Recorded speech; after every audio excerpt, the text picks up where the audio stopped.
حضرت عیسیٰ علیہ السلام کے نانا کا نام حضرت عمران تھا۔ حضرت عمران کے ہاں اولاد نہیں تھی، ان کی زوجہ حضرت حنا سلام اللہ علیہا، پیغمبروں کا خاندان ہے، پیغمبروں کی صحبت ہے، تو وہ بھی صبر شکر کر کے اللہ کی رضا پہ راضی تھی۔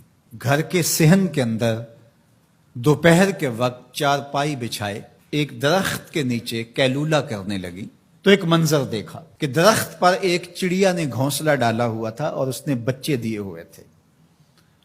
وہ کہیں سے اڑ کے جا کے دانہ اٹھا کے لاتی اور بچہ چونچ کھولتا اور ماں اس کی چونچ میں دانہ ڈال دی۔ چڑیا کے بچے کے ساتھ چڑیا کی محبت کو دیکھا تو حضرت حنا کا دل چوٹ کھا گیا اور بارگاہ ازدی میں عرض کی، مالک تو نے جانوروں کو بھی بچے دیے ہیں اور وہ ان سے پیار کر رہے ہیں، تیرے دربار میں کیا کمی ہے اگر تو مجھے اولاد عطا کر دے۔ دل چوٹ کھا گیا، دل کی اتھا گہرائیوں سے دعا نکلی، عرش تک جا پہنچی۔ اللہ نے حضرت حنا کو کرم نوازیوں سے مولا مال کر دیا۔ حضرت حنا نے کہا، اے اللہ جو میرے بطن میں ہے میں تیرے گھر کے لیے اس کو وقف کرتی ہوں۔ جب ولادت کے لمحے آئے تو حضرت حنا زوجہ عمران نے بیٹی کو جنم دیا تو پریشان ہو گئی کہ مالک یہ تو بیٹی ہے، میں نے تو اس کو مسجد اقصی کے لیے وقف کیا ہے اور وہاں سارے مرد ہیں، ایک لڑکی جب جوان ہوگی تو اس کو وہاں کیسے چھوڑ سکوں گی، منت میری کیسے پوری ہوگی۔ بہت پریشان ہوئی منت کی تکمیل کا سوچ کے کہ مالک یہ تو بیٹی ہے۔ آواز آئی، پریشان ہونے کی ضرورت نہیں حنا، جو تو نے بیٹی جنم دی ہے ایسے تو بیٹے بھی نہیں ہوتے۔ اس بیٹی کا نام کیا رکھا گیا؟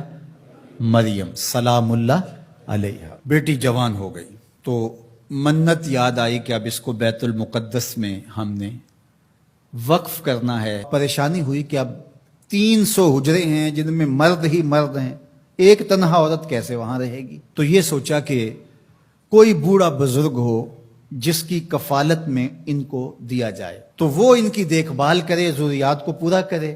تو بہت سارے لوگ اس سعادت کے لیے تیار ہو گئے۔ پھر قرعہ ڈالا گیا، قرعہ فال نکلا حضرت زکریہ علیہ السلام کے نام۔ اللہ کے جلیل القدر پیغمبر اور رشتے میں خالو بھی لگتے تھے، کہا یہ سعادت میرے ذمہ رہی، اور چونکہ ان کے ہاں بھی اولاد نہیں تھی انہیں کہا ٹھیک ہے ہم اسے بیٹی بنا کے اس کا خیال رکھیں گے۔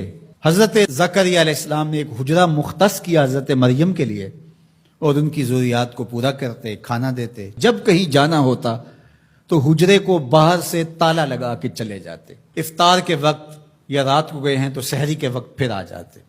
ایک دن حضرت زکریہ علیہ السلام تالا لگا کے کہیں گئے کام، واپس آتے ہوئے دیر ہو گئی اور افطار کے لمحے گزر گئے، بہت پریشان ہوئے تو خیر سامان لے کے تیزی سے پہنچے اور آ کے دروازہ کھولا، وجد عندہا رزقا، تو دیکھا بے موسم پھل پڑے ہوئے ہیں۔ حیرت تو یہ تھی کہ پھل ہیں، دروازہ مقفل ہے، باہر سے کوئی اندر نہیں جا سکتا، اندر سے کوئی باہر نہیں آ سکتا، پھل کیسے آئے؟ پہلی حیرت تو یہ، پھر پھل بھی بے موسم۔